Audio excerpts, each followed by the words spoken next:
everyone, Daniel Kerr here. So you're going to be hearing the audio from my voice through my phone, which is kind of crappy, but you're going to be able to hear the audio from the software through the mixer, so that's good.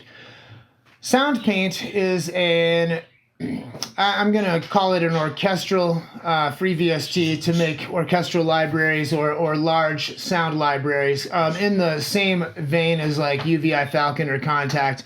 But it's a free engine, and I'm going to show you how you can use Akai's free MPC Beats software and the Autosampler, which also will be an MPC line like MPC Live or MPC Touch, also in the Akai Force, right? But this Autosampler feature is really, really amazing, and I'm going to show you how to use it to create your own sound libraries for Soundpaint. Now, in Soundpaint, even though the engine is free, you can go to their website and you can download and purchase large orchestral libraries for Soundpaint, and they all sound amazing, but this is how you do it. Now, the audio here is not routed to go into my OBS screencasting software, but I'm going to show you how things are set up, and then I'm going to demonstrate it with sound inside of my DAW running the MPC Beats software as a VST, and I prefer that, and I'll show you why in a second. But when you first open the standalone device,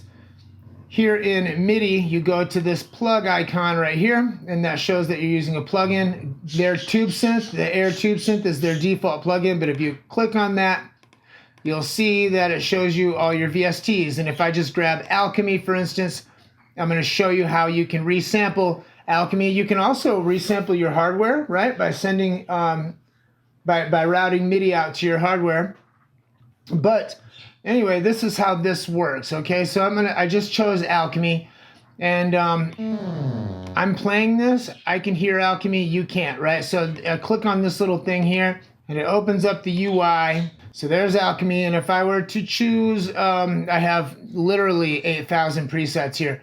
If I were to choose a random preset, this is called shellac, okay?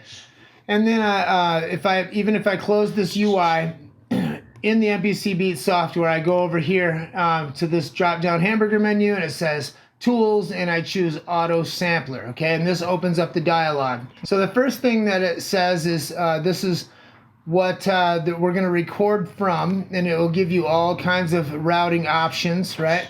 Depending on how you have your sound card set up, right? But we're resampling left and right, so it's going to sample internally. Now here we have our note range for what we want to sample in our multi-sample. So we can set this, and it goes all the way from C-2 octave to G8, right? So a full 128 notes, which is the full keyboard on a MIDI keyboard, okay? Now here we have note stride, and that tells you where we want to take a sample, how many notes in increments. You can set that all the way to 1 and take a full sample of each of the 128 notes, right? The default is 6, right? And I think 6 is pretty good for many applications, but if you really, really want high quality, you can do each note, right? Which is a number 1.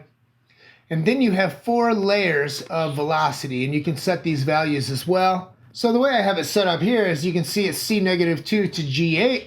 It's going to take a separate sample in 4 velocity levels, so 4 samples per note. So we're looking at 512 samples. Now down here, the note length, this is where you choose the note length, how long you want the note to play for.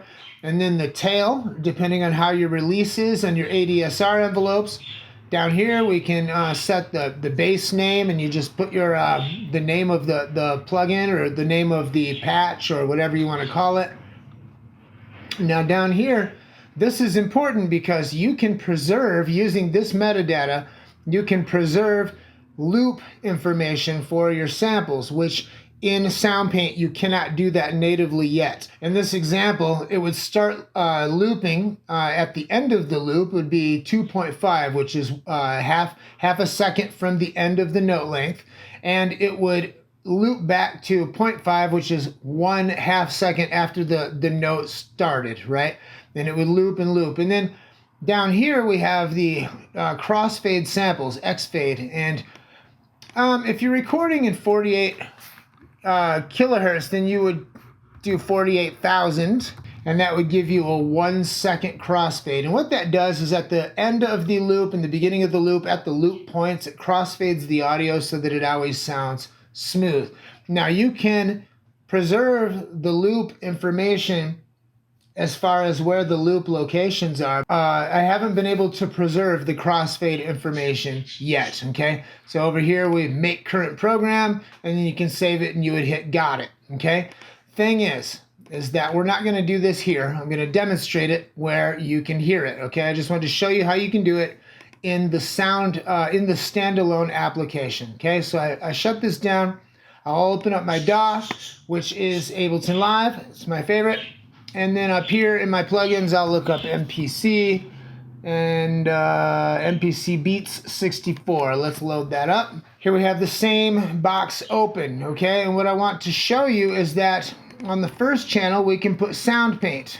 And this is why I prefer doing it this way, because as I create my multi-samples in MPC Beats, I can then audition them immediately in Soundpaint, okay? So in the MPC Beats software, let's make sure that this is armed for playback. And once again, like I showed you before, we'll choose plugins and we'll change it to VST. And actually, we already started with Alchemy. We might as well use Alchemy. Open up the UI. I'm gonna choose something random. We'll call this Simple Space. That's what it's called, so I'll choose it. And then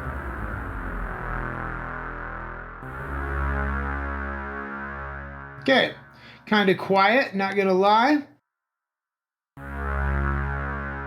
It's actually not that quiet in the metering. So now, like I showed you before, we'll go to Tools, Autosampler, and this was called Empty Space, so we'll do that now so we remember. Empty Space. Interesting. And starting in the note range, we will make it go down to, well, let me play a note here. That is C2, C1, C0. I think C1 to C6, okay? So we'll go here to C1 and we'll make it go record all the way up to C6. And it says note stride 6, we'll just leave it there. And we will record 2 velocity layers, okay, just for this demonstration. The note length is 3 seconds. I think I'm gonna double click this. I'm gonna change it to 5.0, select all, 5.0 seconds, 5 seconds. Wait, what happened? Don't. Okay, 5 seconds. And then the tail, I think I'm gonna give it a, well, let's listen. Whoops. I'm gonna give it a 3 second tail, okay? Select all, 3.0, enter. Okay, now down here, enable looping.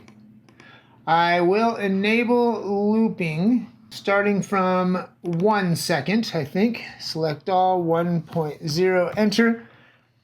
And the loop end, I think, will be at 4 seconds. Select all, 4.0, enter, okay? Am I gonna put some crossfade? I'm gonna put a crossfade here anyway because whether it preserves it or not for Soundpaint, it will be preserved in the finished patch that I can use in my Akai. So I'm gonna put 48,000, which is 1 second at 48 kilohertz. And I'm gonna make it the current program. And then I'm gonna hit, okay, it says it's gonna take 160 seconds, so just under 3 minutes. I'm gonna get this started and then I'll be right back. Okay, so it's been about 3 minutes and this is finished now. Okay, sounds pretty good. So what I wanna do is over here where it has my preset that I made, empty space, I wanna right click and I want to save, and then it'll ask me where I want to save it. On my desktop, I have a folder with my Phoenix construction kit, I have my Akai Forest collection, and I have my key groups. So I'll put it in there, save. And then I will open up that folder, Phoenix Construction Kit, Akai Forest collection, key groups. And there is here are all the empty space samples right here, okay? I'll open up the Soundpaint USI, and starting with C1, remember we have two velocity layers, C1, for each note that we recorded. So I'm going to drag this over to C1. Because I put it here, you can see the two layers. G flat 1,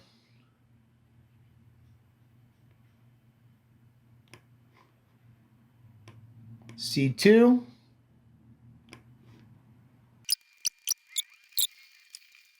in the USI here, we know we can hit autofill and it will populate the entire key bed.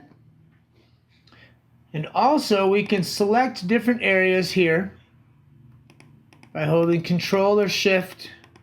We select the whole thing, and we have looping off and on. Okay, looping is on. Now let's listen to one of these. Let's see what the loop sounds like. All right, you can hear the loop there. Personally, I kind of, even though it does preserve the loop information like I showed you, I'm going to turn it off because I want this to sound clean when I'm using it in Soundpaint, right? I prefer to just take longer samples rather than to try to get them to loop at a good spot. I'm sure that future updates of Soundpaint will give us an editor where we can set loop points and crossfading. But for now, generate part, which is Control G. Name it, empty spaces, or empty space. Choose your folder, which this is, I have a folder in my documents called Soundpaint User Library. Select folder. Generating sound files, close. And if we go back to Ableton Live in Soundpaint, make sure that this is armed for playback so I can play it. Go to User Library, Part. And in my unclassified, because I don't classify anything, which is probably a bad move, in part 1, we'll put empty space. Now let's listen.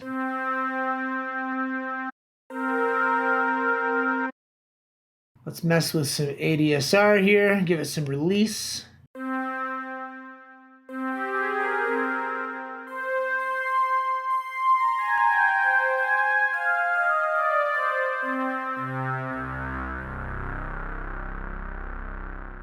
Beautiful synthesizer rock. Part 2, let's put a couple different ones.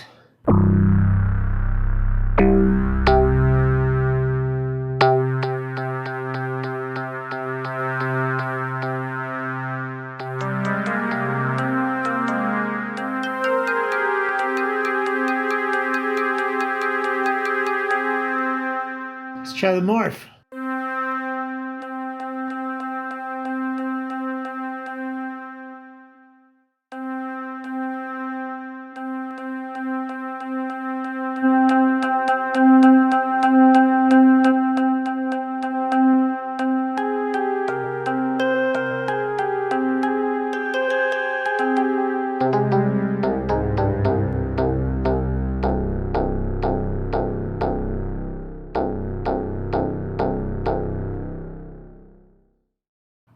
So there you have it.